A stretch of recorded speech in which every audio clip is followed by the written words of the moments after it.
Simi man searches for people who knew his father. Written by Ventura County Star staff writer on Wednesday, April 8, 2009. This is a Ventura County Star podcast. Old way to meet for business. Over the phone or in person. New better way, meet clients and colleagues online with GoToMeeting. It's like meeting in person, but less time-consuming and less expensive. Everyone sees your desktop on a computer screen and can follow along as you move from page to page. You can try GoToMeeting free for 30 days, but you must visit gotomeeting.com/podcast. Prior to his father's unexpected death at age 53, Steve Axworthy of Simi Valley says his relationship with his dad was strained for many years. He and my mother divorced when I was 14 years old, and I was led to believe that he was to blame, and consequently, I did blame him. Recalled Axworthy of his father, Art Axworthy. When I was turning 19 years old, he called me, and we went out and talked. Steve said. He explained a lot of things, and our relationship began to improve. We were back on good terms when he died unexpectedly less than 1 month later. From a blood clot in his lung, Steve said. As the years passed, I came to realize that he was not the person I had always been told he was, and I started to see the whole picture of the divorce and the years following it. In 2007, Axworthy paid a visit to his father's grave site in Whittier. While driving home, he realized that all he had were memories of his dad, and those memories were from the eyes of a child. I was thinking about how different those memories would be if I had been an adult at that time.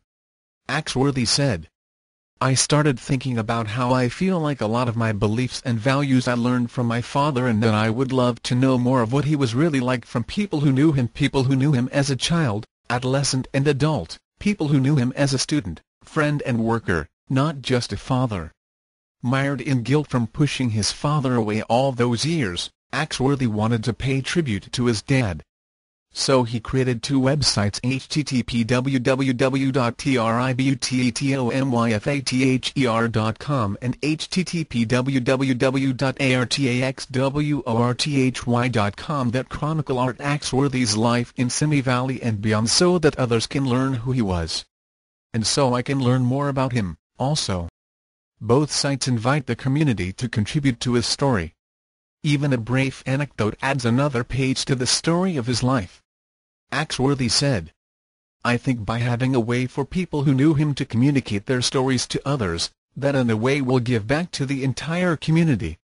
While conducting research to build the site, Axworthy's first connection was with a man who was in his father's carpool to Rocketdyne in Canoga Park. After more research, I was able to find people who had written scientific papers with my father, former professors that he studied under while working toward his doctorate in research chemistry at USC, old family friends who I had not heard from in 30 years, even friends who he went to Whittier Union High School with in the late 1940s.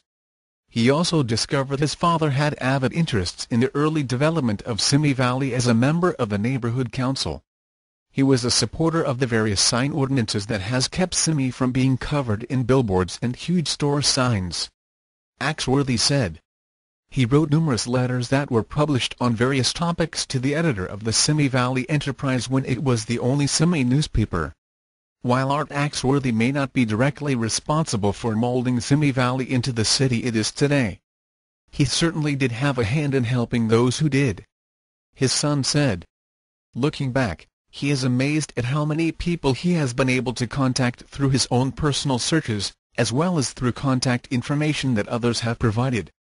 It has been a very gratifying and enlightening experience so far. Axworthy said. How many people get to talk with one of their father's college professors 50 years after he graduated, or email with their father's former girlfriend the one before he started seeing their mother 60 years after they dated?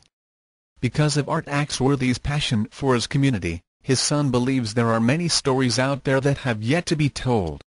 The community holds some of his history, and this may be a way for the community to contribute to his life story. Axworthy said. Some people may have bowled with him, worked with him, been on neighborhood council with him, and have a memory or a story that might add to the chronicle of his life. And those who never met him will hopefully come away with a feeling for who he was and what he strived for.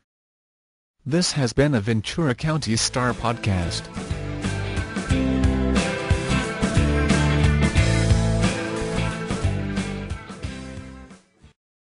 Now you can listen to in-depth local news coverage from Ventura County Star using your iPod. Check out shortcutlink.com/Ventura to get started.